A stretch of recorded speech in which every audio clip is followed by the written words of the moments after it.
बता दूं, राहुल जी की कोई व्यक्तिगत सदस्यता नहीं गई है। उनसे पहले जब ये कानून लेके आए थे 13 से 14 के बीच में ऑलरेडी 12 सांसद और 31 विधायकों की इसी कानून के तहत पहले ही सदस्यता जा चुकी है। हाँ, पहले तो राहुल जी के लिए जो ये हुआ है कोई नया नहीं है, लेकिन राहुल जी ना ही तो संसद के योग्य हैं।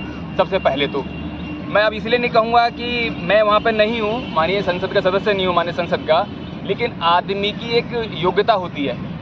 तो राहुल जी का सिर्फ राजघराने से संबंध है, बाकी कुछ नहीं है राहुल जी का। दूसरी बात, चुनाव की हम बात कहते हैं तो चुनाव को सत्ता में 24 में भारतीय जनता पार्टी की वापसी हो रही है मोदी जी के नेतृत्व में। बहुमत का 19-20 का फर्क पड़ेगा, वो कोई बड़ी बात नहीं होती, एंटी इनकम्बेंसीज होती हैं और सरकार का काम भी राष्ट्र के प्रति सराहनीय है। जैसे कि आप कहें कि राहुल गांधी उसे लेकिन उन्होंने भारत जोड़ो यात्रा शुरू की और भारत जोड़ो यात्रा निकाली। भारत पहले से जुड़ा हुआ है, भारत टूटा हुआ नहीं है। अगर राहुल जी को यात्रा निकालनी थी तो अखंड भारत की यात्रा निकालनी थी, अखंड भारत बनाने का बात करते। भारत जुड़ा हुआ है। राहुल जी के पूर्वजों ने भारत को तोड़ने का कार्य किया था, चाहे वो पाकिस्तान के रूप में हो, चाहे वो बांग्लादेश के रूप में हो। जितना भी टूटा है वो सिर्फ कांग्रेस की देन है। हमारे महान क्रांतिकारियों ने अपने प्राणों की आहुति देके हमारे भारत को आज जीवित रखा है और इस भारत को कितने राहुल आएंगे और जाएंगे कुछ नहीं बिगाड़ पाएंगे। जोड़ने वाले बात लोग नहीं है, ये सिर्फ तोड़ने की बातें करते हैं, दिखावे के लिए जोड़ना, बाकी तोड़ना ही तोड़ना है। अगर राहुल जी के पूर्वज इतने अच्छे होते या राहुल जी जिनका ब्लड है वो इतने अच्छे होते तो आज भारत की जो स्थिति है कुछ और होती।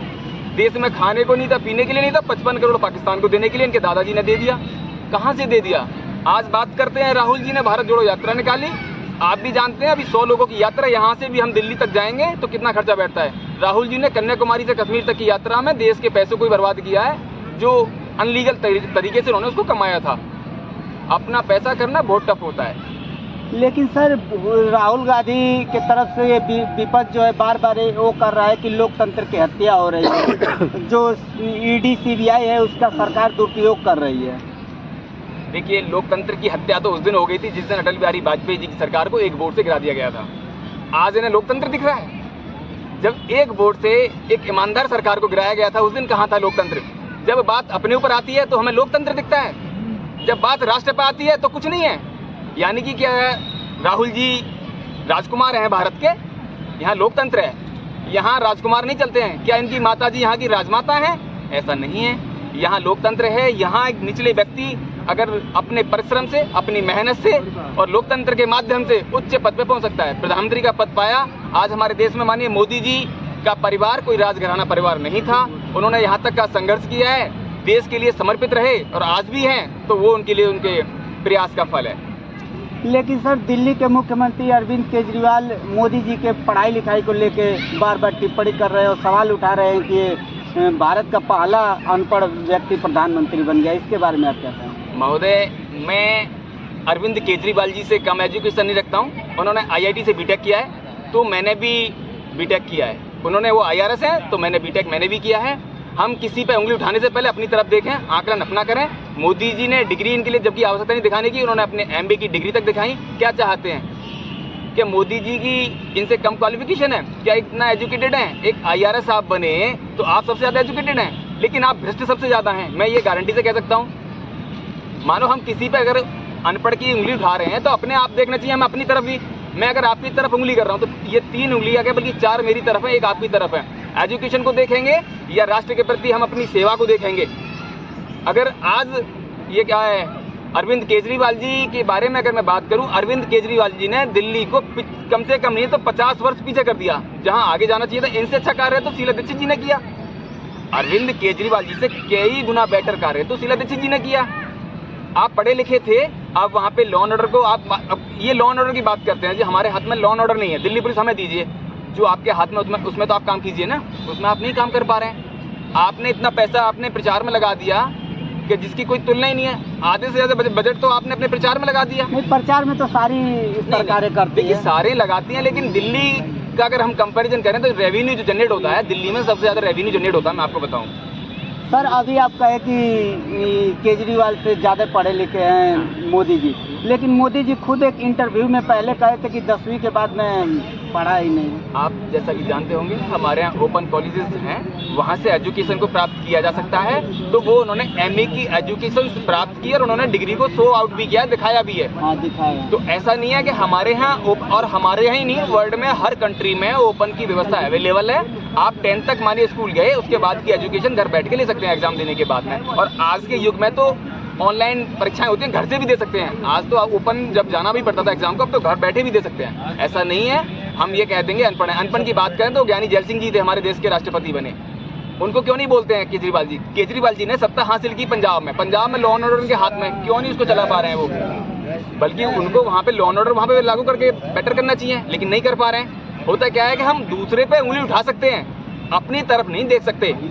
केजरीवाल जी के हाथ में दिल्ली की सत्ता है, अगर दिल्ली को बेटर बनाना होता तो बहुत अच्छा करते।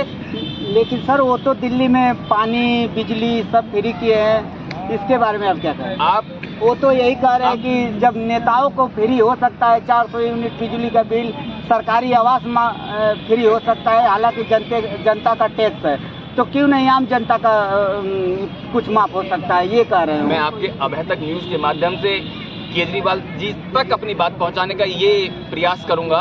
केजरीवाल जी दूसरों से तो कहते हैं कि फ्री केजरीवाल जी अपनी कमाई से फ्री देके देखें ना। जनता के पैसे को लुटाना बहुत आसान है।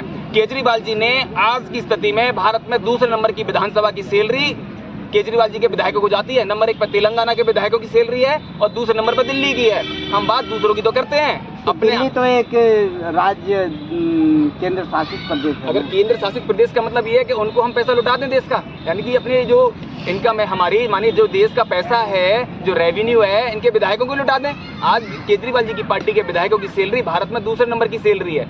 सर जैसा कि आप कह रहे हैं कि फ्री, तो सर फ्री में राशन भी तो दे रही है मोदी सरकार, तो इसके बारे में ये भी तो फ्री दे रही है। लेकिन राशन फ्री की व्यवस्थाएं मोदी जी ने व्यक्तिगत नहीं की है। हमारे भारत में जब से मेरा जन्म हुआ है राशन की दुकानों पर गरीब के लिए मिलता आ रहा है, लेकिन अब रेगुलेटरी कर दिया गया है। लेकिन जब भी रेगुलर मिलता था गरीब लोग, असहाय लोगों के लिए राशन आज से नहीं है, जब से मैंने होश संभाला है। तो मैं तो यही देखता आ रहा हूँ कि हमारे देश में राशन की प्रक्रिया गरीबों के लिए बहुत समय से है। लेकिन ये लोग तो कह रहे हैं कि अमीर लोग राशन दे रहे हैं। नहीं, अमीर लोग कोई नहीं दे रहा है, सब पैसा हमारे देश का टैक्स का पैसा है, उसी से राशन जा रहा है, वही देते आए हैं। और आज भी अब ये भी है, कम से कम पूरा मिल भी रहा है। पीछे की सरकारों में मिलता ही नहीं था, 30% नहीं मिलता था, बाकी का 70% अपने पेट में जाता था। अभी कम से कम इतना है कि लोगों तक जितना मिल रहा है वो पहुंच रहा है। अगर केजरीवाल जी की फ्री की हम बात करें तो केजरीवाल जी का तो फंडा एक है, कहते हैं ना, खूब कमाओ, लूटो और खाओ, मिल बांट के खा जाओ, उसको लूटो और मिल बांट के खा जाओ। तो इससे हमारा देश आगे कभी प्रगति नहीं करेगा। और अब मैं आपको एक बात और बता देना चाहता हूँ, दिल्ली में केजरीवाल जी की सत्ता दोबारा रिवाइज नहीं करेगी, क्योंकि लोग समझ चुके हैं अगर हम देश के साथ खिलवाड़ करें, चाहे वो जातिगत समुदाय से हो चाहे धर्मों के माध्यम से हो, वो सत्ताएं लंबे समय तक नहीं चलती हैं। अब केजरीवाल जी ने तमाम रोहिंग्यों को दिल्ली में बसा कर फेंक दिया। अब मानिए इससे किसकी हानि है? हमारी या आपकी? लेकिन देश की हानि तो हम तो पाकिस्तान से बुला के यहाँ बसा रहे हैं। वो हिंदुओं के लिए बुला रहे हैं, ना कि किसी अदर कंट्री, अदर धर्म को बुला रहे हैं यहाँ पे। मानिए हम इस्लाम के लिए तो ऑलरेडी इतना बस गया। जब देश हमारा आज़ाद हुआ कितने इस्लाम थे हमारे देश में? कमबरती 40 के आसपास पहुँच चुके हैं। ये किसकी देन है? चाहे वो समाजवादी पार्टी रही हो, चाहे वो अरविंद केजरीवाल जी का वही प्रोपोगंडा है, चाहे वो लालू जी हो, चाहे वो कांग्रेस हो, जो भी है। मानिए हम अगर और इन्हीं को लाके बसा देंगे तो फिर भारत को बांटने की आवश्यकता कहाँ थी? ये राहुल जी से मैं पूछना चाहता हूँ, या केजरीवाल जी मुझे बताएं, अगर यही सब होना था तो देश को बांटने की आवश्यकता क्या थी? लेकिन सर ये तो भारत ऐसा देश है कि हिंदू मुस्लिम सिख ईसाई सब आपस में भाई भाई, तो वो सम्मान तो है ना। लेकिन क्या आपको ऐसा लगता है जिस दिन आपके यहाँ इनकी जनसंख्या आपसे ज्यादा हो जाएगी, क्या आप ये कह सकते हैं हिंदू मुस्लिम सिख ईसाई आपस में भाई भाई? अरे किस बात के भाई भाई? आप भाई को काट के खा जाओ फिर कहो हम भाई भाई। भाई भाई तो वो होते हैं जो बंटवारे की बात ही ना करें। आपने अखंड भारत को तोड़ के फेंक दिया, किस बात पे आपने? ये आक्रांताएं हमारे देश के हमारे भाई हो सकते हैं? कभी नहीं हो सकते। जबकि हमारी संस्कृति है वसुधैव कुटुंब की, हम करते हैं, हमने तो माना, लेकिन उन्होंने तो कभी नहीं माना ना।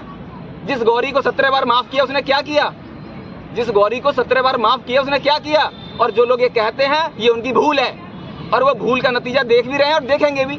इसीलिए कोई दूसरा आपका भाई नहीं है, अपने भाई को अपना भाई मना लेंगे, उस दिन आपके लिए कोई समस्या पैदा नहीं होगी। अपने भाई को हम भाई कहना सीखें, दूसरों को भाई कहने से राजनीतिक बातें हैं बेफिजूल की। नहीं सर ऐसा थोड़ी है, मिसाइल मैन जानते ही हैं कौन बना है? अब्दुल कलाम बड़े बड़े नहीं, देखिए अगर अब्दुल कलाम साहब की आप बात करेंगे तो अब्दुल कलाम साहब आपके हिंदू धर्म को भी मानते थे, ना कि ऐसा कहते थे नहीं है। आज की डेट में आप देख रहे हो कि भगवान की मूर्तियों पे जो मूत्र विसर्जन करने का काम कौन कर रहा है? ये कौन कर रहा है? आपके धर्म को आहत करे तो वो ना समझ, और आप अगर एक शब्द बोल दें तो आप हो गए जो है मतलब एक जातिवादी आप नेता हो गए, एक धर्म के विरोध बोलने वाले हो गए।